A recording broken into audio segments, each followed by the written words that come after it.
दोस्तों नमस्कार। आज की इस वीडियो में हम विजन आईएएस का टेस्ट सीरीज सॉल्व करेंगे 2025 के लिए प्रीलिम्स का। ये टेस्ट नंबर 2 है दोस्तों, और इसके 2-3 पार्ट हम ऑलरेडी सॉल्व कर चुके हैं। ये लास्ट पार्ट है, तो चलिए हम स्टार्ट करते हैं। ये वीडियो कम्प्लीटली हिंदी में। अगर ये वीडियो आप इंग्लिश में देखना चाहते हैं तो आप हमारे चैनल के प्लेलिस्ट में चाहिए, आपको सेम वीडियो इंग्लिश में भी मिल जाएगा। तो चलिए स्टार्ट करते हैं। अगर आपने पिछला वीडियो नहीं देखा है तो आप ये वीडियो देख सकते हैं। चलिए स्टार्ट करते हैं। क्वेश्चन नंबर 76, राज्यपाल की विधायी शक्ति के संदर्भ में निम्न कथनों पर विचार कीजिए। लेजिस्लेटिव पावर पूछा जा रहा है गवर्नर की। जब विधानसभा अध्यक्ष और उपाध्यक्ष दोनों के पद रिक्त हो जाते हैं तो वह राज्य विधानसभा के किसी भी सदस्य को इसकी कार्यवाही की अध्यक्षता करने के लिए नियुक्त कर सकता है। ठीक है, तो क्या ये बात सही है? बिल्कुल सही है। ठीक है, कौन नियुक्त करता है? राज्यपाल। दूसरा, वह राज्य विधानमंडल के सदस्यों की निर्भरता के प्रश्न पर उच्च न्यायालय के परामर्श से निर्णय लेता है। ये स्टेटमेंट गलत है दोस्तों। राज्यपाल राज्य विधानमंडल के सदस्यों की निर्भरता के प्रश्न पर चुनाव आयोग, ठीक है, इलेक्शन कमीशन से परामर्श लेता है। ठीक है, उच्च न्यायालय के नहीं। ठीक, ये गलत हो जाएगा। वह राज्य विधान परिषद के सदस्यों के 12वें हिस्से को मनोनीत कर सकता है। तो ये भी गलत है दोस्तों। देखिए 1/6 जो मेंबर्स है उसको वो मनोनीत कर सकता है विधान परिषद में। ठीक है, जो विज्ञान, कला, सामाजिक सेवा, विशेष ज्ञान जो अनुभव रखते हैं तो उनमें 1/6 सदस्यों को मनोनीत करता है वो। ठीक, तो ये स्टेटमेंट भी रॉन्ग हो जाएगा। तो हमारे कितने सही है पूछा जा रहा है, तो केवल एक सही है। ठीक है, केवल पहला स्टेटमेंट जो है हमारा सही है। ठीक, तो इसमें लेजिस्लेटिव पावर ये जो है आपको याद रखनी है।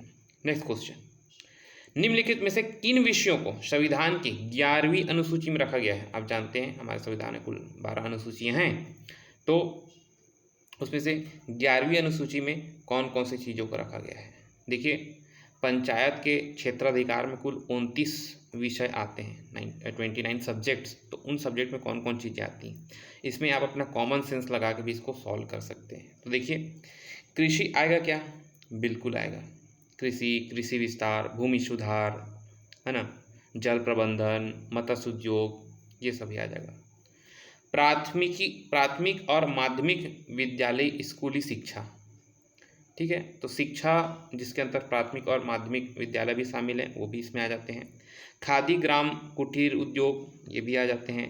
सार्वजनिक वितरण प्रणाली, ठीक है, सार्वजनिक वितरण प्रणाली भी इसमें आ जाता है। महिला बाल विकास है, परिवार कल्याण है, बाजार है, मेले हैं, पुस्तकालय है, प्रौढ़ शिक्षा है ना, सामुदायिक परिसंपत्ति का रखरखाव है, तकनीकी प्रशिक्षण, व्यावसायिक शिक्षा, सड़क पुल बनाना, संचार के साधन है ना, लघु अनुपज है, मत्स्य है, भूमि सुधार, सिंचाई, ये सभी इसके 11वीं अनुसूची में रखा गया। कुल 29 विषय हैं, तो ये चारों इसके पार्ट हैं। तो हमारा आंसर डी हो जाएगा, 1 2 3 4। लोकसभा की आचार समिति, इथिक्स कमेटी को सर्वोत्तम रूप में वर्गीकृत किया जा सकता है, कैटेगराइज किया जा सकता है। तो देखिए, संसद में अलग अलग कमिटीज़ बनाई जाती हैं। ठीक है, तो कमिटीज़ भी आप जानते हैं 2 टाइप की होती है, एक परमानेंट होता है और एक एडहोक होता है, मतलब तदर समिति उसको बोलते हैं, और परमानेंट जो है स्थायी समितियाँ होती हैं। तो देखिए, इथिक्स कमेटी जो है ना, ये क्या होता है? एक जांच समिति होता है। ठीक है, जांच समिति के लिए देखिए याचिका समिति होता है, विशेष अधिकार समिति होता है, और आचार समिति बनाया जाता है। ठीक है, अलग अलग चीज़ के अलग अलग है। ऐसे ही आप देखेंगे वित्तीय समिति जैसे कहेंगे, तो वित्तीय समिति में लोक लेखा समिति, प्राक्कलन समिति, सार्वजनिक उपक्रमों पर समिति, तो अलग अलग समिति बनाई जाती है अलग अलग। तो आपको याद रखना है कौन सी समिति किसके अंतर्गत आती है। ठीक है, तो इथिक्स समिति किसके अंतर्गत आती है? जाँच समिति के अंतर्गत आता है। ठीक है, इसको याद रखिएगा।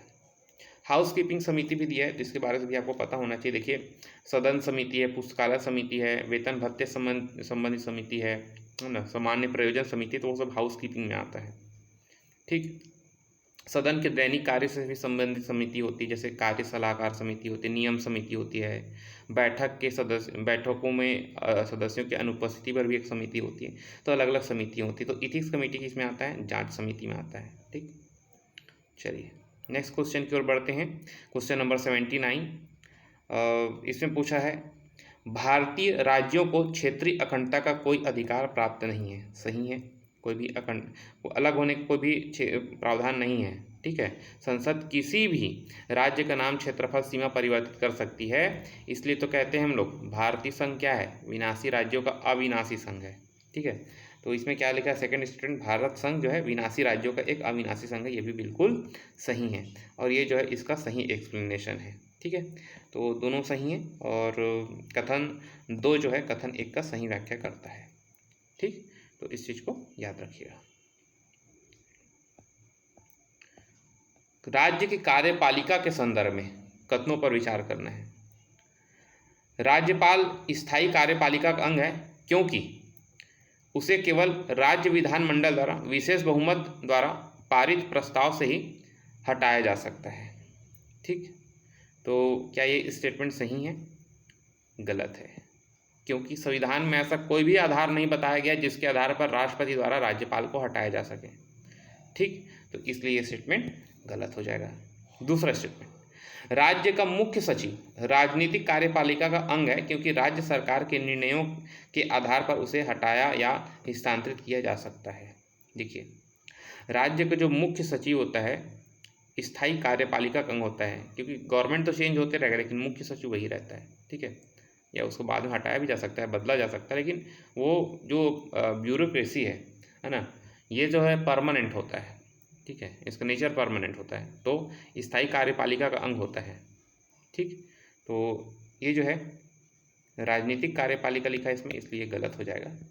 ठीक, तो इसको याद रखना। ठीक, और राज्यपाल जो है ना, राज्यपाल किसका अंग है जी? ये स्थायी कार्यपालिका लिखा है, यहाँ पास क्या होना चाहिए, राजनीतिक कार्यपालिका बोल सकते हैं। ठीक है, राजनीतिक कार्यपालिका का अंग है। ठीक है, क्योंकि पद ग्रहण करने से 5 वर्ष तक रहता है, वो 5 वर्ष से पहले भी हटा सकते हैं, प्रसाद पर्यंत पर रहता है, त्याग पत्र भी दे सकता है, लेकिन ऐसा 5 वर्ष जो है नियम, एक परंपरा बनी हुई है।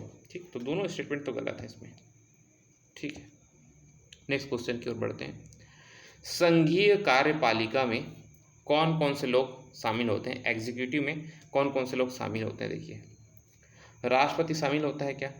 बिल्कुल शामिल होता है। ठीक है, और कौन लोग शामिल हो सकते हैं? प्रधानमंत्री शामिल होता है। और कौन शामिल हो सकता है? मंत्रिपरिषद शामिल हो सकता है। जब प्रधानमंत्री शामिल है तो मंत्रिपरिषद भी शामिल होगा। ठीक है, सॉलिसिटर जनरल ऑफ इंडिया, क्या ये इसमें शामिल होगा? नहीं होगा। ठीक है, लोकसभा का अध्यक्ष है क्या, इसको शामिल करेंगे क्या? नहीं करेंगे। ठीक है, एग्जीक्यूटिव कार्यपालिका मतलब क्या, जो एग्जीक्यूट कर रहा है। ठीक है, तो एग्जीक्यूटिव में इन लोग आएंगे। ठीक है, लोकसभा अध्यक्ष कुछ भी एग्जीक्यूट नहीं कर रहा है। ठीक, तो इसको याद रखना है। भारत का अटॉर्नी जनरल भी आता है, लेकिन यहाँ क्या लिखा है, सॉलिसिटर जनरल लिखा है। सॉलिसिटर जनरल को नहीं लेते हैं। ठीक है, तो इसको याद रखना है। और भारत का जो राष्ट्रपति है ना, वो भारत का पहला नागरिक होता है, प्रथम नागरिक होता है, राष्ट्र की एकता, अखंडता, एकजुटता के प्रतीक के रूप में कार्य करता है वो।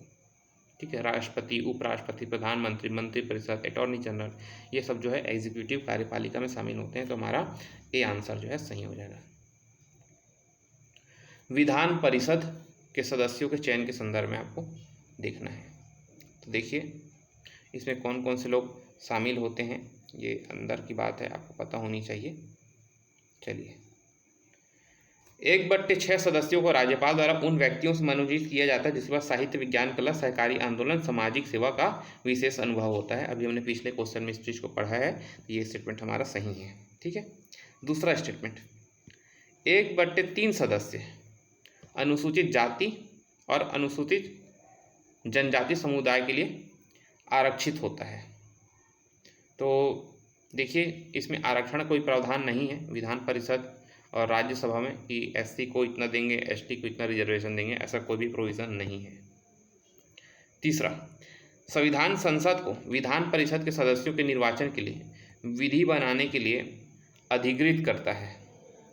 ठीक है, तो यस, ऐसा है, लेकिन इसमें क्या लिखा है इसको ध्यान से पढ़ना है आपको, क्योंकि किसी भी विधान परिषद को संसद बना सकती है और उसे एबॉलिश भी कर सकती है।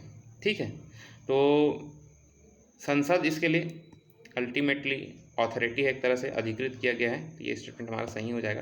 कितने सही हो गए जी? 1 और 3 सही है, मतलब कि हमारा 2 स्टेटमेंट जो है ये सही है, तो आंसर बी हो जाएगा। नेक्स्ट क्वेश्चन की ओर चलते हैं। राष्ट्रपति की अध्यादेश जारी करने की शक्ति के संदर्भ में विचार करना है। तो आर्टिकल 123 आपको याद आ गया होगा, अध्यादेश जारी करने की शक्ति जो है ना।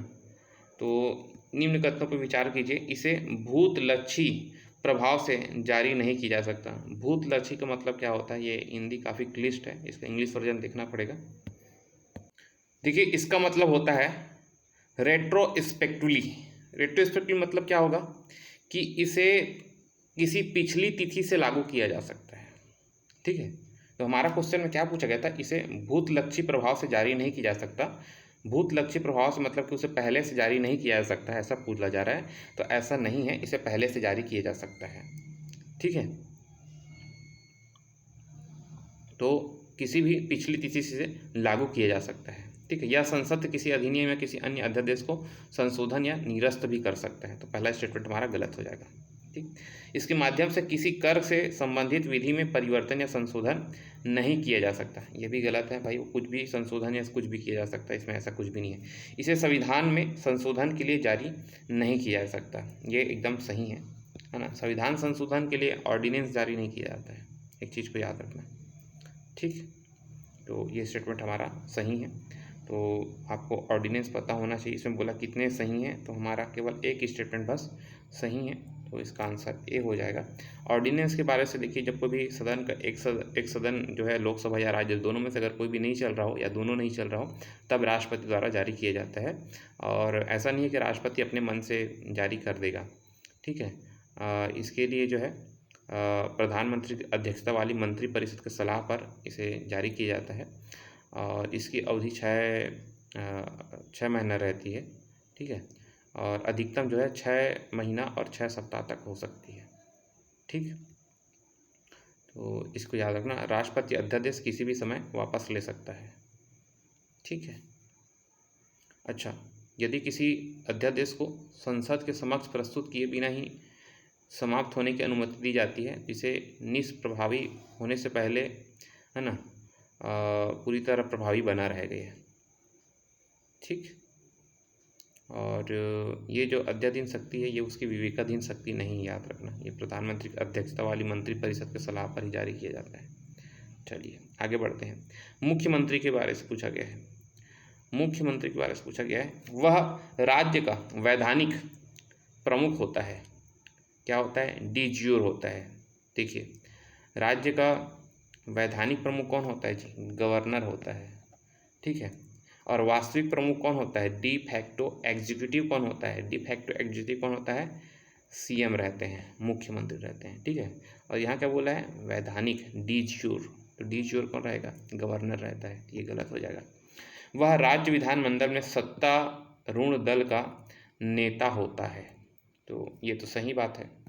ठीक है, सत्तारूढ़ का नेता होता है। वह पद से त्यागपत्र देकर मंत्रिपरिषद का विघटन कर सकता है। ठीक, मुख्यमंत्री के त्यागपत्र के बाद अगला मुख्यमंत्री चुने जाने तक मंत्रिपरिषद सत्ता में बनी रहती है। तो क्या ये सही है? अगर मुख्यमंत्री त्यागपत्र दे दिया तो उसके त्यागपत्र से मंत्रिपरिषद स्वतः ही भंग हो जाती है। तो ये भी गलत हो जाएगा, है ना, क्योंकि मुख्यमंत्री ही मंत्रिपरिषद का मेन होता है, मुखिया होता है। ठीक है, ये भी हमारे स्टेटमेंट गलत हो जाएगा। तो कितने सही हैं जिसमें? 2 स्टेटमेंट तो हमारे गलत होगा, केवल एक ही सही है। क्वेश्चन नंबर 85, राज्यपाल की अध्यादेश जारी करने के संदर्भ में कथनों पर विचार करना है। तो अध्यादेश को तभी जारी कर सकता है जब एक सदनीय मंत्रिमंडल के मामले में विधानसभा या द्विसदन के मामले में राज्य विधानमंडल दोनों सदन में नहीं हो। तो ये स्टेटमेंट तो सही है। ठीक है, दूसरा, इन अध्यादेशों को राज्य विधायिका द्वारा अपने पुनः संवेद होने के 6 माह के भीतर अनुमोदित किए जाना अनिवार्य है।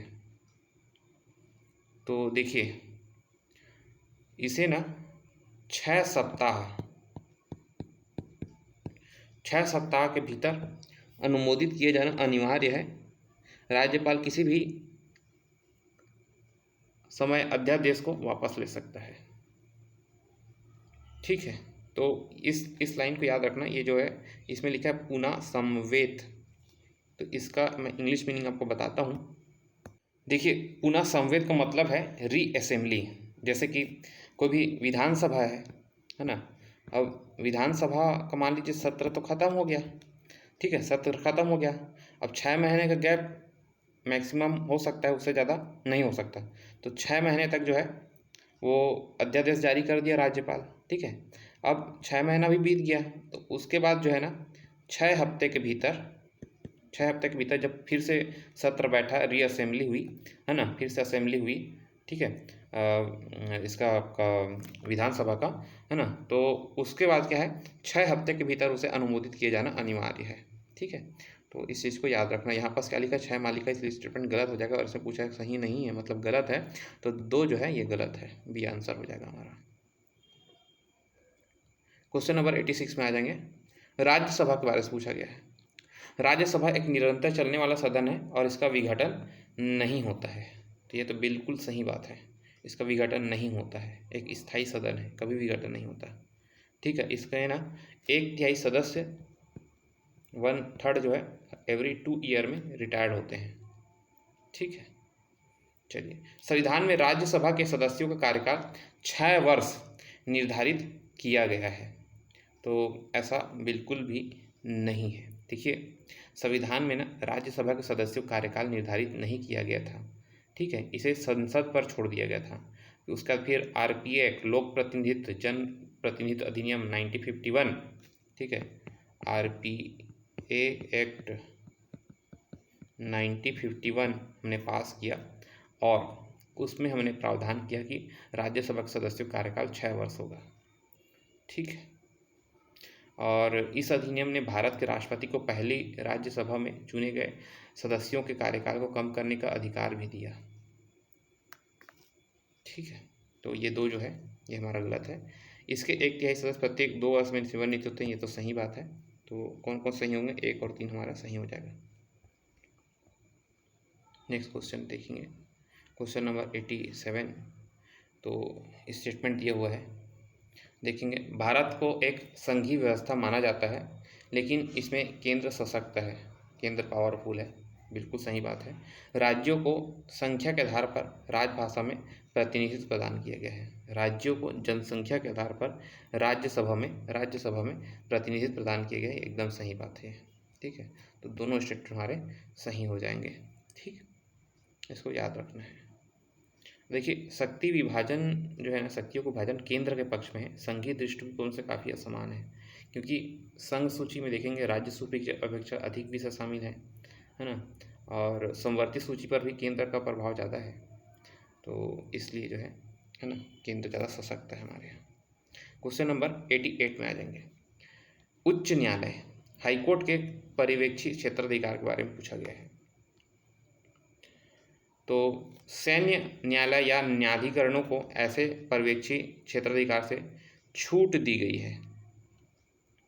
तो पहला स्टेटमेंट तो हमारा सही है, आर्टिकल 227, ठीक है, ये क्या बोलता है कि एक उच्च न्यायालय के पास सैन्य न्यायालय और न्यायाधिकरणों को छोड़ के अपने क्षेत्राधिकार के क्षेत्र में कार्यरत सभी न्यायालय और न्यायाधिकरणों पर पर्यवेक्षण की, सुपरविजन की शक्ति होगी।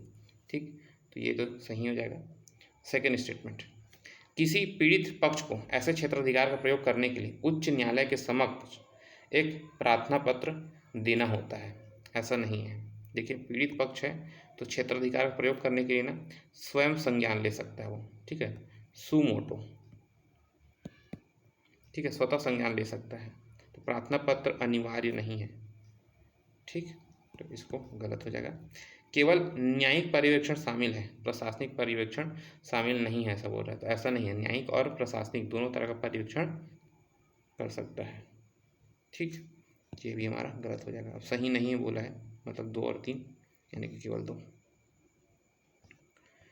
89 विधायी कार्य, कार्यकारी कार्यवाही और प्रशासनिक कार्यवाही कौन कौन से मामलों में न्यायपालिका न्यायिक समीक्षा क्षेत्राधिकार का उपयोग कर सकती है? तो तीनों मामले में कर सकती है, ऐसा कुछ भी नहीं है। जुडिशियल रिव्यू जो है ना, न्यायपालिका द्वारा कार्यकारी विधायी इसमें भी कर सकता है, ठीक, प्रशासनिक में भी कर सकता है, तीनों हो जाएगा। Question number 90 alliance for global good gender equity and equality निम्न में से किस देश द्वारा शुरू किया गया है? इंडिया ने इसको स्टार्ट किया है, ठीक है। Global good alliance for gender equity and equality Bharat सरकार के सहयोग से स्टार्ट किया गया है, ठीक, लैंगिक समानता और बराबरी के लिए। उद्देश्य क्या है इसका? महिलाओं के लिए स्वास्थ्य, शिक्षा और उद्यम के चिन्हित चिन्हों में वैश्विक जो सर्वोत्तम प्रथाएं हैं, है ना, उसको एक साथ लाना है ना, ज्ञान का साझाकरण, निवेश, ये सब जो है, तो इसको याद रखना। ग्राम न्यायालय वेरी इंपॉर्टेंट, तो ग्राम न्यायालय अधिनियम 2008 के द्वारा इसको बनाया गया है, इसको याद रखना, है ना। यहाँ पर जैसे थर्ड स्टेटमेंट को देखेंगे, इसकी स्थापना, ग्राम न्यायालय की स्थापना विधिक सेवा प्राधिकरण 1987 के तहत की गई है। ये स्टेटमेंट गलत है, इसकी स्थापना ग्राम न्यायालय अधिनियम 2008, ग्राम न्यायालय अधिनियम 2008 के द्वारा किया गया है, ये स्टेटमेंट गलत हो जाएगा। दूसरा स्टेटमेंट, ग्राम न्यायालयों के पास आपराधिक और दीवानी न्यायालयों दोनों की शक्तियाँ होती हैं, तो दूसरा स्टेटमेंट सही है। ये अधिनियम जो है दीवानी और आपराधिक दोनों तरह के क्षेत्राधिकार को दिया है, ठीक है। पीठासीन अधिकारी की नियुक्ति राज्य सरकार द्वारा संबंधित उच्च न्यायालय के परामर्श की जाती है, ये स्टेटमेंट भी हमारा सही है। धारा 5 के अनुसार इसमें बोला गया है कि उच्च न्यायालय के परामर्श से ग्राम न्यायालय के लिए एक न्यायाधिकारी की नियुक्ति किया जाएगा, ठीक।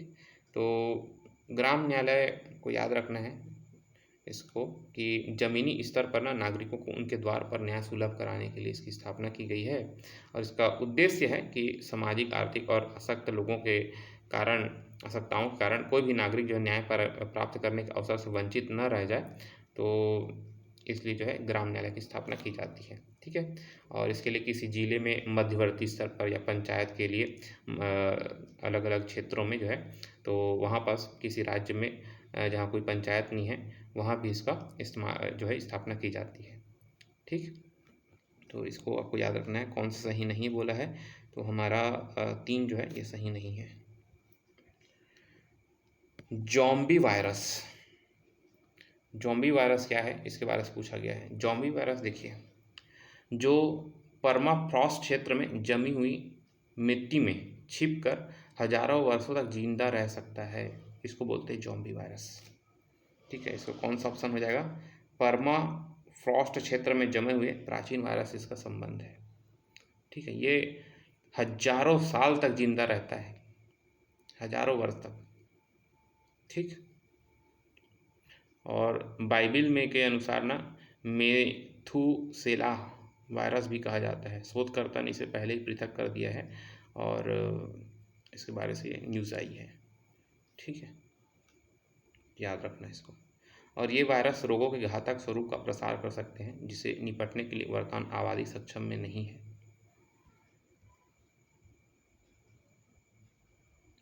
पंचायती राज के बारे में पूछा गया है, तो देखते हैं।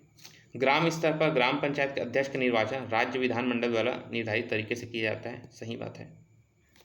राज्य निर्वाचन आयुक्त जो निर्वाचन कराने के लिए जिम्मेदार है, भारत निर्वाचन आयोग के नियंत्रण के अधीन में आता है, तो ऐसा बिल्कुल भी नहीं है।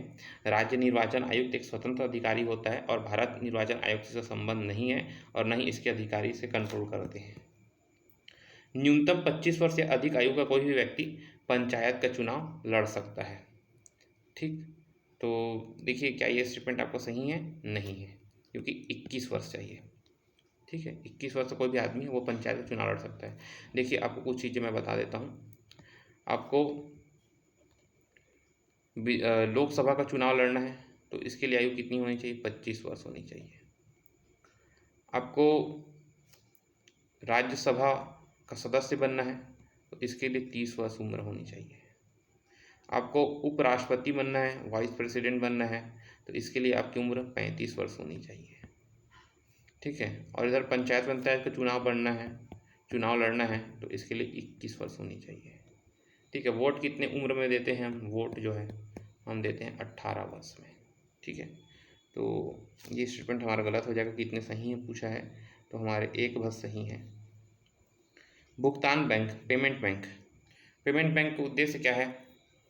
वित्तीय समावेशन को प्रोत्साहित करने के लिए विभेदित बैंक है, ऐसा पूछा जा रहा है। सही बात है, पेमेंट बैंक यही करता है। भुगतान बैंकों का उद्देश्य सुरक्षित प्रौद्योगिकी संचालित परिवेश में लघु व्यवसाय और निम्न आय वाले परिवार, प्रवासी श्रमिक कार्यबल तक भुगतान एवं वित्तीय सेवाओं के प्रचार का व्यापक करना है। बिल्कुल सही बात है, दोनों एक दूसरे से एकदम सही है, ठीक है। तो ये आंसर हो जाएगा हमारा। एक्सप्लेनेशन भी सही करता है, ठीक है। तो वित्तीय समावेशन का मतलब क्या होता है जी? व्यक्ति और व्यवसाय के लेन देन, बचत, ये सब आवश्यकता उत्तरदायी के लिए उपयोगी और किफ़ायती वित्तीय उत्पाद तक, सेवाओं तक पहुंच, है ना। तो इसको याद रखना। और पेमेंट बैंक की स्थापना किसे रिकमेंडेशन पे की गई है? नचिकेता मोर कमेटी के रिकमेंडेशन पे, ठीक है। इस चीज़ को याद रखना। 95 क्वेश्चन नंबर। तो देखिए, किसी भी राजनीतिक दल से संबंधित राज्य विधानमंडल के किसी भी सदन का सदस्य यदि दल बदल के आधार पर अयोग्य है तो ऐसा सदस्य मंत्री के रूप में नियुक्त होने के लिए भी अयोग्य होगा। सही बात है, ठीक है। इस चीज़ को मैं समझाता हूँ। कोई भी राजनीतिक दल से संबंधित राज्य विधानमंडल के किसी भी सदन में, राज्य विधानमंडल जो वर्ड है ना, ये संसद का पर्यायवाची बोल सकते हैं। अब विधानमंडल मान लीजिए कि यहाँ पास एक विधानसभा होगा और यहाँ पास एक हो जाएगा विधान परिषद हो सकता है, ठीक है। तो यहाँ पास क्या बोला, देखिए, सदस्य दल बदल के आधार पर अयोग्य है तो ऐसा व्यक्ति मंत्री के लिए भी अयोग्य होगा। बिल्कुल सही बात है, ठीक है। मंत्री परिषद सामूहिक रूप से राज्य विधानसभा के प्रति उत्तरदायी होते हैं, एकदम सही बात है, ठीक है। तो दोनों ही सही हो जाएगा। तो इसमें आर्टिकल 164 को याद रखना, क्या बोला गया है कि मंत्रिपरिषद सामूहिक रूप से राज्य की विधानसभा के प्रति उत्तरदायी होंगे, ठीक है। और इस चीज़ को याद रखना है आपको। नेक्स्ट क्वेश्चन, चंदका चंपारणा वन्यजीव अभ्यारण्य ये कौन से राज्य में है, ऐसा पूछा जा रहा है। तो नाम से ही लग रहा है कि ये चंदका, चंद्रपुर, ये सब जो है में उड़ीसा में ज़्यादातर लग रहा है मुझे। तो ये उड़ीसा में है ना। तो देखिए क्या है कि ना, कटक जो है उड़ीसा में, वहाँ से हिरण को ट्रांसफ़र किया जा रहा है, तो इसलिए न्यूज़ में है, ठीक है। इस चीज़ को याद रखना। चंदका चंपारण दमपारा, ठीक है, दमपारा, चंदका दमपारा उड़ीसा में। 97 विधानमंडल के बारे से पूछा गया है ना। निम्नलिखित में से कितने भारतीय संविधान से प्रत्यक्ष रूप से व्युत्पन्न है? देखिए, यदि कोई सदस्य सदन की अनुमति के बिना लगातार 60 दिन तक अनुपस्थित रहता है तो अपनी सीट छोड़नी पड़ती है। बिल्कुल सही बात है ना। अगर आपने बिना अध्यक्ष को बताए हुए गए हुए हैं, है ना, तो आपको सीट छोड़ना पड़ेगा। राज्य विधानमंडल के 2 सत्रों के मध्य अधिकतम अंतराल 6 महीने से अधिक नहीं होना चाहिए, एकदम सही बात है। 25% सरकारी हिस्सेदारी वाले निगम में लाभ का पद धारण करने वाला कोई भी सदस्य अयोग्य होगा, ऐसा नहीं है, ठीक है। इसमें क्या पूछा, सही पूछा गया है ना। तो 25% जो भी सरकारी लाभ का पद धारण करता है ना कोई भी सदस्य, तो इसमें ऐसा है कि ना, निगम अगर निर्देशक बनता है या प्रबंध एजेंट के पद पर हो और लाभ का पद धारण करता हो तब ये लागू होता है, ठीक है। और यहाँ पर क्या बोला गया है आपका, निगम के लाभ के पद पर, उसके साथ साथ आपको प्रबंध एजेंट ये सब के पद पर भी होना चाहिए। तो ये स्टेटमेंट गलत हो जाएगा, ठीक है। चौथा है, राज्य विधानसभा का सदस्य बनने के लिए किसी व्यक्ति को संबंधित राज्य के विधानसभा निर्वाचन क्षेत्र में निर्वाचक के रूप में शामिल होना चाहिए। तो ऐसा भी नहीं है, ये भी स्टेटमेंट गलत है हमारा। देखिए, विधानसभा के लिए निर्वाचित होने वाले व्यक्ति को संबंधित राज्य के विधानसभा निर्वाचन क्षेत्र में निर्वाचक के रूप में शामिल होना चाहिए, ठीक है। तो कितने सही हो जाएंगे हमारे? 2 सही हैं। क्वेश्चन नंबर 98, पंचाट, मध्यस्थता और ये प्ली बार्गेनिंग, तो कौन से जो है ये ADR है ना, अल्टरनेटिव डिस्प्यूट रिजोल्यूशन, इसका तंत्र हिस्सा नहीं है ऐसा पूछा जा रहा है, नहीं है। तो आई थिंक ये तीनों जो हैं ये इसमें आते हैं, है ना। पंचाट हो गया, मध्यस्थता हो गया, लोक अदालत हो गया, ये सब जो है इसमें आता है। और सौदा अभिवाद, प्ली बार्गेनिंग, ये भी आता है। तो तंत्र हिस्सा नहीं है बोले हैं, तो ये तीनों जो है इसमें आते हैं। इनमें से कोई नहीं हो जाएगा, डी आंसर हो जाएगा। देखिए, वैकल्पिक विवाद समाधान ना एक गैर विरोधात्मक, है ना, नॉन एडवर्सारियल प्रकृति का तंत्र है। सभी के लिए सर्वोत्तम समाधान तक पहुंचाने के लिए सहयोगात्मक रूप से कार्य किया जाता है। ठीक, तो इस चीज़ को याद रखना। Question number 99,